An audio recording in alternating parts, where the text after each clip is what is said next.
आज बाबर आजम ने दोस्ती का हक अदा कर दिया। मतलब जब बाबर आजम की कैप्टनसी के ऊपर तनकीद हो रही थी उस वक्त शाहीन ने ट्वीट किया बाबर के हक में और यह कहा कि सोचना भी मना है। और आज उस ट्वीट का हक बाबर आजम ने अदा कर दिया। यानी पिशावर ज़ल्मी जानबूझकर मैच आ रहा, लाहौर को जितवाया और कराची को आउट करवाया। हाँ जी, पिशावर ज़ल्मी और लाहौर कलंदर के दरमियान मैच फिक्सिंग पकड़ी गई। ये मैच पिशावर जीत सकता था मगर पिशावर ज़ल्मी ने 3 बार मैच फिक्सिंग की जिसकी वजह से लाहौर मैच जीत गया और लगभग प्लेऑफ के लिए क्वालिफाई कर गया। हाँ जी, कौन सी 3 बड़ी मैच फिक्सिंग पकड़ी गई पिशावर ज़ल्मी की वो आपको बताऊंगा प्रूफ के साथ।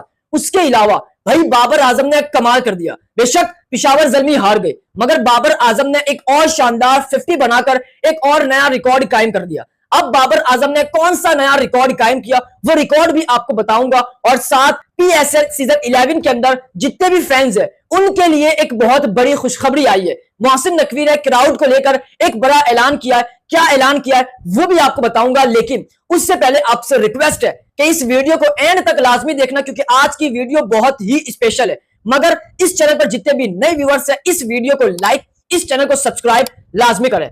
मतलब सबसे पहले बात करेंगे कि लाहौर ये मैच कैसे जीत दिया। मतलब पिशावर ये मैच जीत सकता था आसानी से मगर ये पिशावर मैच कैसे हार गया, जानबूझकर हारा या नहीं, मैच फिक्सिंग थी या नहीं, 3 आपको प्रूफ बताऊंगा जिससे साबित होता है कि ये मैच फिक्सिंग की गई थी पहले से कराची को आउट करने के लिए। हाँ जी, आपको याद होगा कि ये मैच लाहौर को जीतना बहुत इंपॉर्टेंट था। अगर लाहौर जीता तो लाहौर प्ले ऑफ के लिए क्वालिफाई 100% नहीं तो 90% कर जाता और ऐसा ही हुआ।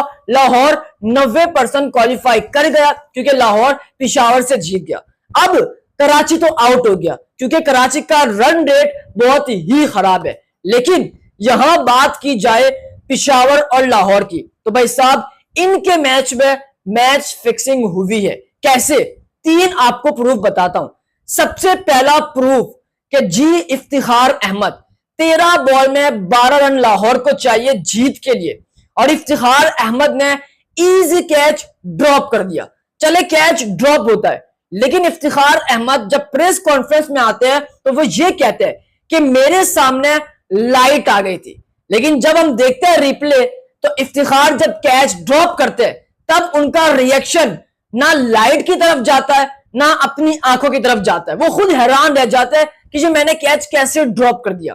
लेकिन इफ्तिखार कहते हैं कि मेरे सामने लाइट आ गई थी इस वजह से कैच ड्रॉप हुआ। सबसे बड़ी फिक्सिंग यहीं से साबित होती है। मतलब मैदान के अंदर इफ्तिखार कैच ड्रॉप करते हैं और कोई लाइट का रिएक्शन नहीं आता, लेकिन प्रेस कॉन्फ्रेंस के अंदर कहते हैं कि मेरे सामने लाइट आ गई इसलिए मैंने कैच ड्रॉप कर दिया। ये पहला मैच फिक्सिंग का एंगल था, प्रूफ था।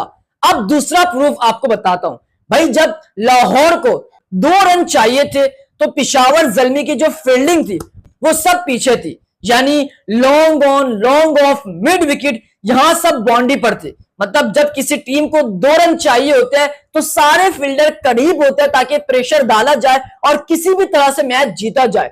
मगर पिशावर ज़ल्मी ने ऐसा कुछ नहीं किया, सारी फील्डिंग पीछे रखी और लाहौर आराम से मैच जीत गया। दूसरा प्रूफ मैच फिक्सिंग का दूसरा एंगल यही है जो सबको नजर आ रहा है कि भाई जब 2 रन चाहिए तो सारी फील्डिंग करीब होती है ताकि बैट्समैन के ऊपर प्रेशर आए। मगर हमने कल देखा कि सारी फील्डिंग पीछे थी और लाहौर ने आराम से 2 रन बनाकर मैच जीत गए। तो ये दूसरा प्रूफ था मैच फिक्सिंग का। अब तीसरा प्रूफ आपको बताऊंगा तो आप हैरान रह जाएंगे। तीसरा प्रूफ क्या था? भाई तीसरा प्रूफ यह था कि पिशावर ज़ल्मी का सबसे जबरदस्त बॉलर खुर्रम शहजाद, पहली बात इनसे 4 ओवर नहीं करवाए गए। दूसरी बात जब खुर्रम शहजाद को 2 ओवर शुरू में दिए शानदार बॉलिंग करवाई, लेकिन तीसरा ओवर खुर्रम शहजाद को एंड में दिया गया जब मैच पिशावर के हाथ से निकल गया था। यानी फखर जमान और सिकंदर रजा अच्छे टच में थे तो बाबर आजम वहां खुर्रम शहजाद को लगाकर विकेट ले सकते थे, मगर ऐसा नहीं हुआ। खुर्रम शहजाद को एंड में लाया गया क्योंकि खुर्रम शहजाद कई विकेट ना ले ले। तो इससे साफ साबित यह होता है कि यह मैच फिक्स था। मैं ये नहीं कह रहा कि कराची किंग्स को जानबूझकर आउट करवाने की कोशिश की, यह सबूत है आपके सामने। इससे साबित होता है कि कराची किंग्स को जानबूझकर टूर्नामेंट से आउट करवाया और पेशावर ज़ल्मी जानबूझकर ये मैच हारा ताकि लाहौर जीते और कराची किंग्स टूर्नामेंट से आउट हो जाए। ये 3 प्रूफ है। इफ्तिखार अहमद का कैच ड्रॉप होना, और मजे की बात वो प्रेस कॉन्फ्रेंस में कहता है कि लाइट आ गई। दूसरा, मैं जो फील्डिंग थी पेशावर ज़ल्मी की वो पीछे थी, हालांकि 2 रन थे और 2 रन के अंदर सारे फील्डिंग करीब होती है, मगर ऐसा नहीं हुआ। और तीसरा, खुरम शहजाद को 4 ओवर ना करवाना और मिडिल में ओवर ना देना, ये 3 प्रूफ साबित करता है कि ये मैच फिक्स था। अब आपने बताना है कि क्या ये मैच फिक्स था या नहीं, ये साजिश थी या नहीं, कमेंट बॉक्स में लाजमी मेंशन करें। अब उसके बाद बात करते हैं बाबर आजम को लेकर। भाई बाबर आजम ने एक और 50 कर दिया और बाबर आजम ने एक और नया रिकॉर्ड तोड़ दिया। मतलब सब यही कहते हैं कि बाबर T20 का प्लेयर नहीं है, बाबर की जो T20 की कैप्टेंसी है वो ठीक नहीं है, लेकिन ये क्या हो गया बाबर आजम को?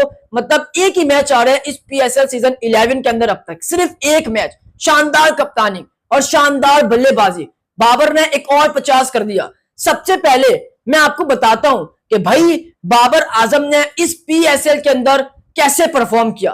पहला मैच बाबर आजम ने 39 रन बनाए, दूसरा मैच बारिश की नजर हुआ, तीसरा मैच बाबर ने 43 रन बनाए, चौथा मैच बाबर ने 87 रन बनाए, पांचवा मैच बाबर ने फिर 43 बनाए, छठा मैच बाबर आजम ने 18 बनाए, सातवां मैच बाबर आजम ने 71 बनाए, आठवां मैच बाबर आजम ने 100 बनाया, उसके बाद 9वां मैच बाबर आजम ने 25 बनाए और फिर आखिरी और 10वां मैच बाबर आजम ने 59 बनाए। मतलब क्या कमाल की बैटिंग की है इस PSL में बाबर आजम ने। यानी आप ये देखें कि बाबर आजम ने इस PSL के अंदर जो है वो 3 50 और 100 किया और 2 बार 43 किए, तो शानदार बाबर आजम ने बैटिंग की है। लेकिन भाई साहब कल बाबर आजम ने एक और 50 बनाकर एक और नया रिकॉर्ड कायम कर दिया। क्या रिकॉर्ड कायम किया भाई? बाबर आजम ने 100 50s मुकम्मल कर ली T20 में। तेज तरीन बल्लेबाज बाबर आजम बन गए और पाकिस्तान के पहले बल्लेबाज बन गए जिन्होंने 100 50s मुकम्मल की है, वो भी तेज तरीन। ये बाबर आजम का एक और नया रिकॉर्ड है। कल बाबर ने 59 रन की शानदार इनिंग खेलने के बाद 100 50s मुकम्मल की T20 में, और ये तेज तरीन बाबर आजम का रिकॉर्ड है। स्पेशली पाकिस्तान के वो पहले खिलाड़ी बन गए PSL के अंदर, ये बाबर आजम का रिकॉर्ड है। मतलब बाबर आजम की बात करें तो आप ये देखें कि सेंचुरी बनाते हैं, सिर्फ 1 डॉट बॉल करते हैं इस PSL में, उसके अलावा 12,000 रन बनाते हैं T20 के अंदर और वो भी इस PSL की मदद से। उसके अलावा बाबर आजम 100 50s मुकम्मल करते हैं, वो भी इस PSL के अंदर। उसके अलावा हाईएस्ट पार्टनरशिप बाबर आजम की T20 में रही है मेंडीज के साथ 191 की। उसके अलावा बाबर आजम की कप्तानी के अंदर सबसे ज्यादा मैच ज़ल्मी जीता है, यह भी बाबर आजम का रिकॉर्ड है। और फिर बाबर आजम एक और रिकॉर्ड बनाते हैं शानदार, एवरेज उनकी 53 की। तो ये बाबर आजम की क्लास है, ये बाबर आजम की परफॉर्मेंस है। मतलब लोग सवाल करते हैं कि भाई बाबर आजम क्या कर रहा है, बाबर आजम ये कर रहा है, लेकिन कोशिश हमारी यही है कि बाबर आजम हमें ऐसा ही नजर आए इंटरनेशनल में। हम सबकी दुआ यही है कि बाबर आजम इसी तरह परफॉर्म करे ताकि बाबर आजम वापस से 2019 वाला नजर आए। PSL में परफॉर्म कर रहा है, लेकिन भाई हमें इंटरनेशनल में इसके ऐसे ही रन चाहिए। तो आप बाबर को लेकर क्या कहते हैं कमेंट बॉक्स में लाजमी मेंशन करें। अब बात करते हैं PSL के अंदर क्राउड को लेकर एक बड़ी खुशखबरी है। मोहसिन नकवी ने एक बड़ा ऐलान किया है। क्या ऐलान किया है भाई? जिस तरह इस PSL के अंदर क्राउड अलाउ नहीं थी और इस PSL के अंदर वैसे भी इतना मजा नहीं आया, ये मैं नहीं कह रहा, ये खुद प्लेयर्स कह रहे हैं, क्योंकि उनको भी क्राउड चाहिए था मगर क्राउड अलाउ नहीं की। उसकी वजह आप सबको मालूम है। लेकिन अब क्राउड को लेकर एक बहुत बड़ी खुशखबरी है। क्या खुशखबरी है? मोहसिन नकवी ने ऐलान किया है कि PSL सीजन 11 का जो फाइनल खेला जाएगा लाहौर में, उसमें क्राउड को इजाजत दी जाएगी। हाँ जी, ये 100% खबर आ चुकी है कि जो PSL के फैंस है, पाकिस्तान के फैंस है, उनको इजाजत मिलेगी PSL के फाइनल में। ये बहुत बड़ी खुशखबरी है, क्योंकि पहले आ रहा था कि प्ले ऑफ और फाइनल के लिए इजाजत दी जाएगी, फिर खबर आती है कि प्ले ऑफ के अंदर भी फैंस अलाउ नहीं है। लेकिन अब मोहसिन नकवी ने पीएम से रिक्वेस्ट की और ये कहा कि जो क्राउड है उनको इजाजत दे देनी चाहिए, और यह पक्का हो चुका है कि क्राउड हमें पीएसएल सीजन 11 के फाइनल मैच में नजर आएगी। तो आप इस पर कितना हैप्पी है कमेंट बॉक्स में लाजमी मेंशन करें। लेकिन एक बात और भाई, ये शाहीन और हारिस से हमारी कब जान छूटेगी? मतलब शाहीन अपने आप को प्रीमियम फास्ट बॉलर कहते हैं और हारिस रऊफ भी कहते हैं कि मैं पाकिस्तान का जबरदस्त फास्ट बॉलर हूं, लेकिन ये क्या करते हैं? डेथ ओवर के अंदर कुछ समझ नहीं आती। जब शाहीन को मालूम है कि वो डेथ ओवर के अंदर रन्स देते हैं तो 4 ओवर अपने शुरू में करवा ले, पावर प्ले में 3 ओवर जबरदस्त करवाए, लेकिन आखिरी डेथ ओवर में शाहीन 17 रन खाते हैं, हारिस रऊफ डेथ ओवर में 23 रन खाते हैं। मतलब पिशावर जल्मी के 15 ओवर में 129 थे और आखिरी के 5 ओवर में उन्होंने इतनी कुट लगाई लाहौर कलंदर के बॉलर्स की, स्पेशली पाकिस्तान के नंबर 1 बॉलर शाहीन और हारिस की, और 200 कर गए जल्मी। तो ये शाहीन और हारिस कब जान छोड़ेंगे पाकिस्तान क्रिकेट की, पाकिस्तान टीम की, ये समझ नहीं आती। इनसे अच्छे तो यंगस्टर है। आप क्या कहते हैं शाहीन और हारिस रऊफ को लेकर कमेंट बॉक्स में लाजमी मेंशन करें। जाते जाते सब्सक्राइब करें, इस वीडियो को लाइक करें, प्यारे से कमेंट करें। उम्मीद करता हूं कि आपको मेरा आज का व्लॉग काफी पसंद आया होगा।